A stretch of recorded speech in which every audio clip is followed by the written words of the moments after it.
Hello പ്രിയമുള്ളവരെ, ഇന്ന് നമ്മെ സംബന്ധിച്ച് വളരെ പ്രധാനപ്പെട്ടൊരു ദിവസമാണ്. കാരണം ഇന്ന് നമ്മുടെ വികാരി അച്ഛൻ്റെ തിരുനാൾ ആഘോഷിക്കുന്ന ദിവസമാണ്. കർത്താവ് ഈശോ മിശിഹ തിരുസഭയിലൂടെ നമ്മുടെ ഇടവകയ്ക്ക് നിയമിച്ചാക്കി തന്നിട്ടുള്ള ആധ്യാത്മിക പിതാവാണ്, ആത്മീയ ഗുരുവാണ് നമ്മുടെ ബഹുമാനപ്പെട്ട റാഫേൽ അച്ഛൻ.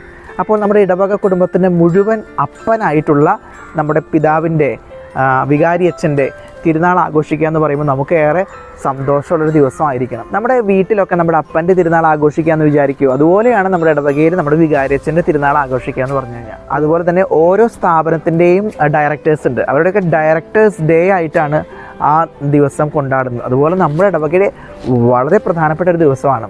റാഫേൽ അച്ഛനെ പറ്റി ചിന്തിക്കുമ്പോൾ എൻ്റെ മനസ്സിൻ്റെ ഉള്ളിൽ സന്തോഷവും സമാധാനവും എന്നറിയാം. കാരണം അച്ഛൻ്റെ കൂടെ പ്രവർത്തിക്കുക എന്ന് പറയുന്നത് വളരെ കംഫർട്ടബിൾ ആയിട്ടാണ് എനിക്ക് ഫീൽ ചെയ്യുന്നത്. കാരണം എന്നെ ഒരു സഹപ്രവർത്തകനെ പോലെയാണ് കാണുന്നത്, അതൊരു ഫ്രണ്ടിനെ പോലെയാണ് കാണുന്നത്, ഒരു കൊളീഗിനെ പോലെയാണ് കാണുന്നത്. താഴെ നിൽക്കുന്ന ഒരാളല്ല, ഈക്വലായിട്ട് നിൽക്കുന്ന ഒരു സഹവൈദികനായിട്ടാണ് കാണുന്നത്. അപ്പോൾ അത്രയധികം എന്നെ റെസ്പെക്റ്റ് ചെയ്യുന്ന ഒരു വികാരിയച്ഛനെ കിട്ടിയെന്ന് പറയുന്നത് എന്നെ സംബന്ധിച്ച് വളരെയധികം സന്തോഷമുള്ള കാര്യമാണ്. അതിരൂപതയിൽ പോലും നമ്മുടെ അച്ഛന് വലിയൊരു മതിപ്പാണ് ഇപ്പോൾ. കാരണം എന്താണ്, ഇവിടെ വന്ന് അധികം നാൾ കഴിയുന്നതിന് മുൻപ് തന്നെ വലിയൊരു സംഭവം നടന്നുകൂടെ. എന്താണത്? അതിരൂപതാ ദിനം. അത് എത്രയും ബുദ്ധിമുട്ടാണ് കോർഡിനേറ്റ് ചെയ്യാൻ. പക്ഷേ അച്ഛൻ അത് വളരെ സിസ്റ്റമാറ്റിക്കായി എല്ലാ ജനങ്ങളെയും ചേർത്ത് പിടിച്ചുകൊണ്ട് ഒന്നാക്കി ഒരു വലിയ പരിപാടി ഇവിടെ സംഘടിപ്പിച്ചു. അത് അതിരൂപതയിലെ അച്ഛന്മാർ പോലും പിതാക്കന്മാർ പോലും കൈയടിച്ചുകൊണ്ടാണ് ഈ ഒരു കാര്യം പറയുന്നത്. അത്രയധികം ജനങ്ങളുടെ പൾസ് അറിയാൻ പറ്റുന്ന, ജനങ്ങളെ ഒരുമിച്ച് ചേർത്ത് നിർത്താൻ പറ്റുന്ന, ശാന്തമായി സൗമ്യമായി കാര്യങ്ങൾ വളരെ സിസ്റ്റമാറ്റിക്കായി അവതരിപ്പിക്കാൻ പറ്റുന്ന ഒരു ശൈലിയും അച്ഛനുണ്ട്.